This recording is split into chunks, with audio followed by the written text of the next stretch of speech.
Ito po, dumating na po ang in-order ko sa Lazada na air compressor at spray gun. May bonus pa, si Soro. Hindi po. Ito yung pampaswerte ko lamang.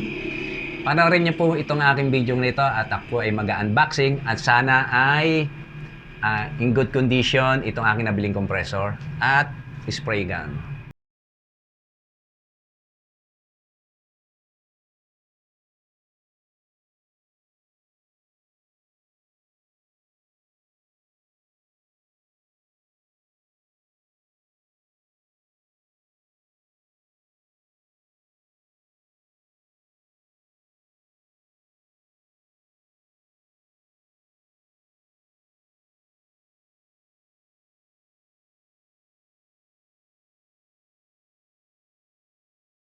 Na po ang in-order kong air compressor, ito nga po, at spray gun sa Lazada.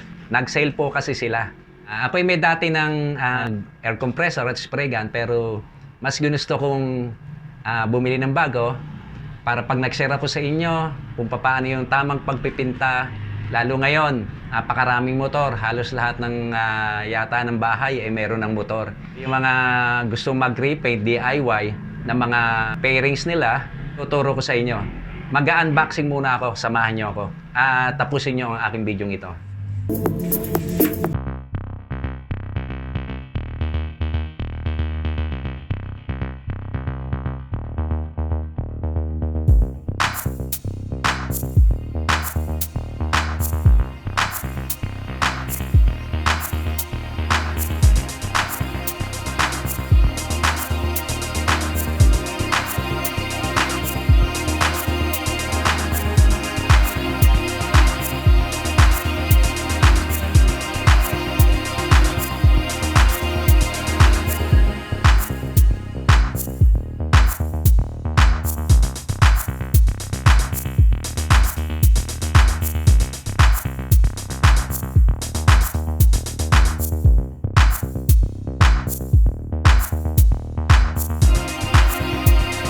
Sana lang gumana siya.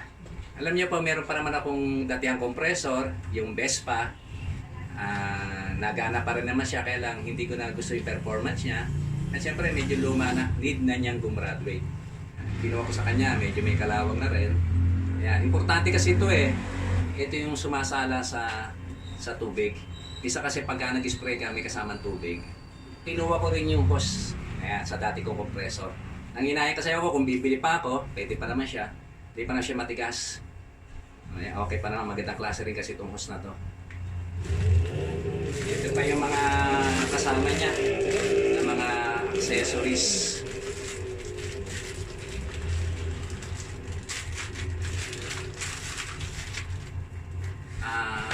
Ito yung air filter niya. Ayan. Yung air filter niya. Ito yung para hindi makahigop ng mga dumi. Siya yung nagbablock sa mga dumi. Para hindi kaagad masira yung motor niya. Kakabit ko muna. Pamilyar na naman sa compressor kasi marami na akong nagamit na compressor. Nung nag-start kasi ako magpinta, ang tagal ko nagpinta ng mga kotse, ng pairings ng motor, mga bike, etc. Ang dami ko na napintahan. So yung aking compressor na yun ay 1992 pa. Ang dami nang naisampang pera. Ang tanong, nasaan yung pera? So pag-graduating ko na, kaya ako ito, bumili na ako ng bago. Pagkakabit ko muna to para medyo alam nyo kung sakaling kayo bumili nito. So dito pala.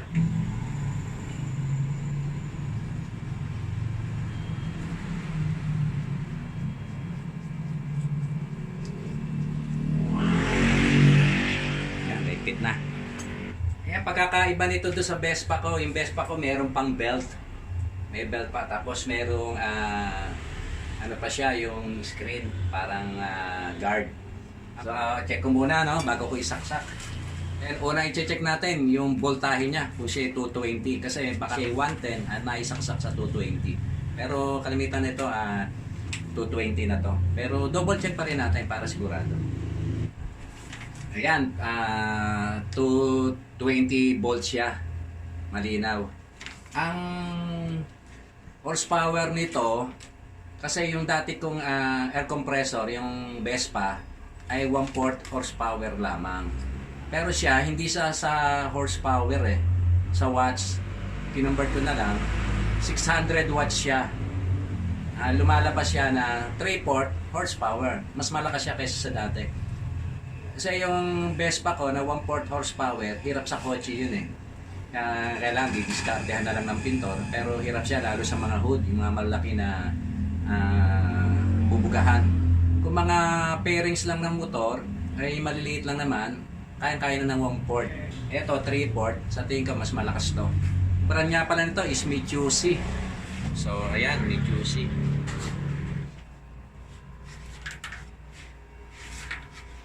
Yung kabuuan niya para sa akin quality.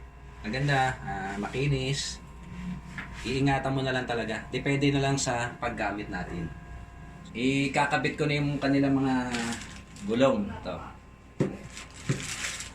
yung mga pyesa.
Ang price nito ay 650 kasama na ang shipping fee.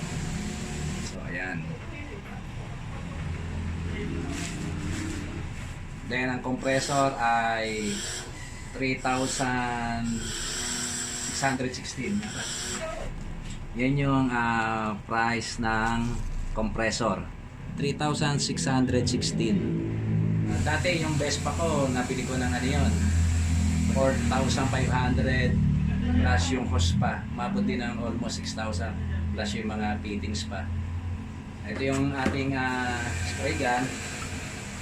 Pag binili nyo to sa mga store lang, libo na talaga nito. So yun, quality. Yan, ganda. Ito yung pinaka-cup niya, plastic cup. Alam mo ang advantage ng plastic cup? Ito, miski gumano siya, hindi basta-basta natatapon. Yung gravity kasi, yung metal, konti mano ka doon natatapon. Pati mas maganda tong gravity compared dun sa mga nasa ilalim yung cup. Yung sumasabog pa yun pag overpressure, sumasabog. Pati tapo palit ng gasket nun, hindi ka tulad dito. So ayan, nasa gitna siya. So, ang ganda. Kailangan lang matesting muna kung talaga siya maganda. May na bibili mga quick release fitting. Katulad dito. Ito yung natatanggal kagad. Yan. Quick release fitting. Ayan. Natatanggal kagad siya. Ready siya. So, ayan, kapartner.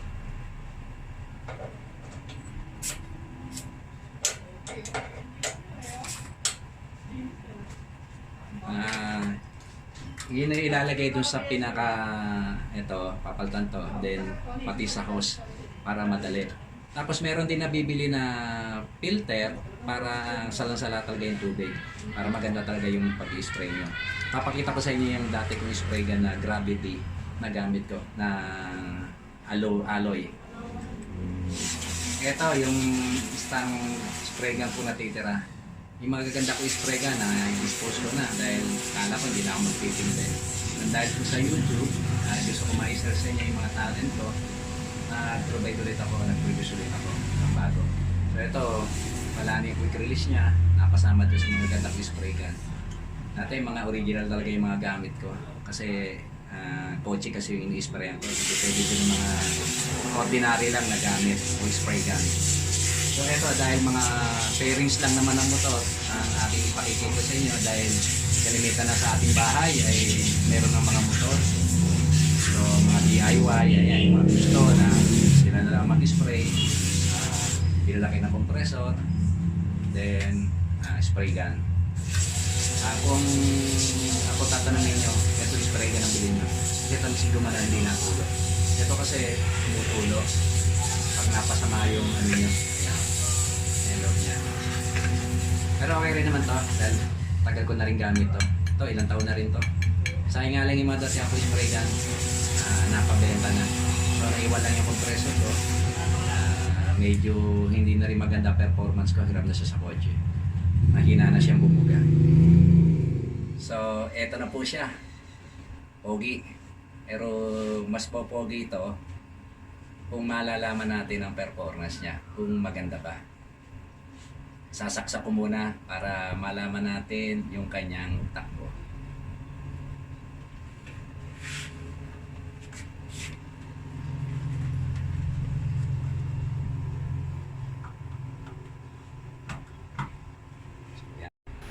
After ma-i-plug ang compressor, may on and off yan. Hahatakin lang, yan ang on.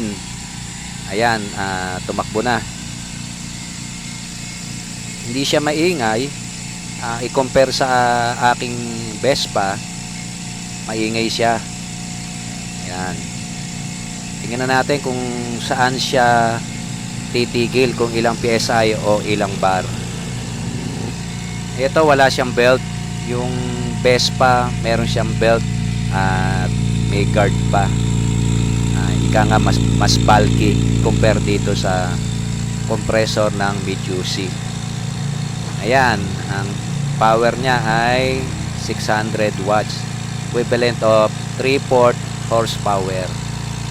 Ang Vespa ko ay 1/4 horsepower lamang. Hirap siya pag mga kotse na ang aking pinipintahan. Kung mga pairings lang ng motor, kayang-kaya. Lalo to 3/4. Ang kotse kaya rin ito dahil maganda nga siyang bumuga. Malalaman natin ang performance nito pag ito ay ginagamit na, kung uubra siya ng matagalan, kasi oilless siya eh. Kaya hindi ko alam kung siya pwedeng pang matagalan. Ayan. Tingnan natin kung saan siya mag-automatic stop, kung ilang PSI or bar.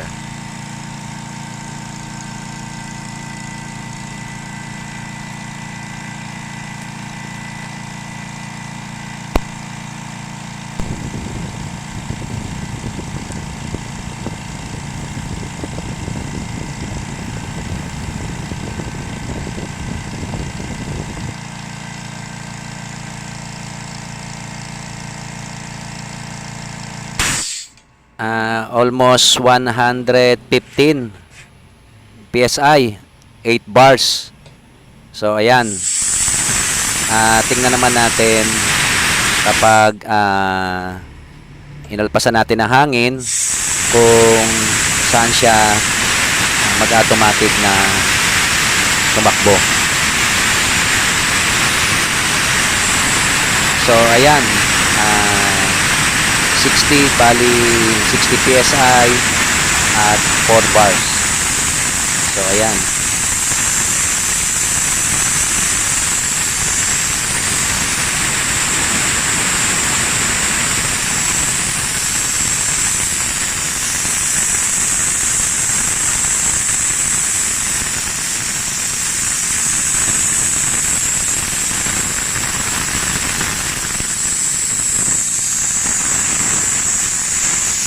Pag nag-release tayo ng hangin, hindi maiiwasan yan. Ayun, no, na bumuga ng may kasamang tubig.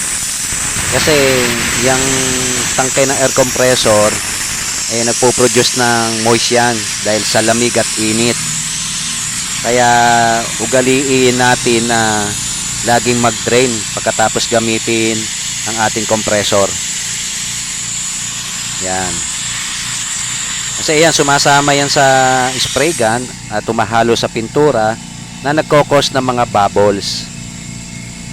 Kaya hindi ka makaka-perfect ng pagpipinta kung wala kang air filter or water separator. Maganda nga, bukod pa dyan sa gate valve, meron ka pa rin sa spray gun para dalawa ang water separator mo para walang makalusot na tubig.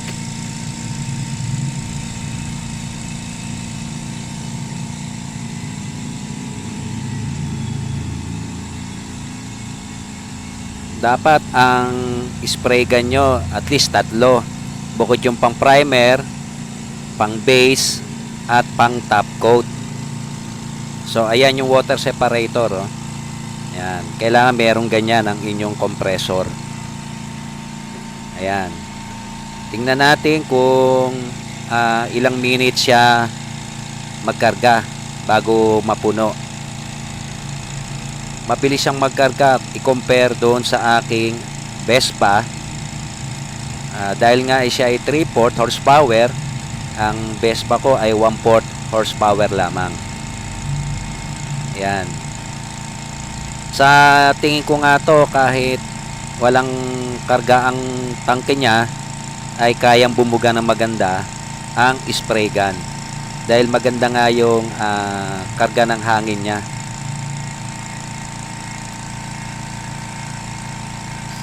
Ayan, malapit nang mapuno.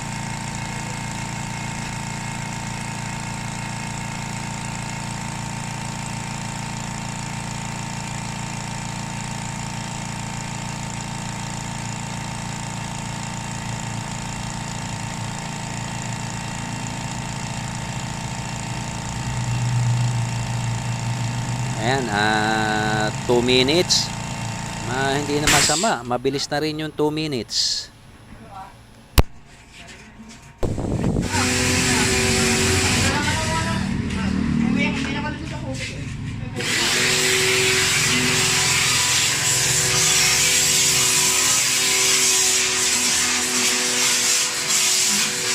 Yan. Ito yung dati kong compressor. Ito, pipintahan ko to. Yan, yun ang mga pipintahan ko. I-restore ko yung kulay niyan. Babalik ko sa dati. So, ayan.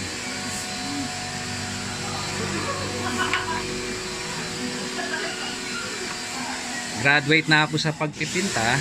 Pero dahil nga sa YouTube, gusto ko ma-share yung talent ko. Ito yung compressor ko. Napakaluma na, oh. Kaya naging ganyan ang itsura niyan. Pinaarkila ko yan, eh. So wala na, laspag na. Pero nagana pa siya. Maring ibenta ko na lang siguro yan. So ayan, ang compressor ko, Vespa. Hindi na mababasa yan kasi na-repaint na, oh. Na-stock na lang sa bodega. So ayan.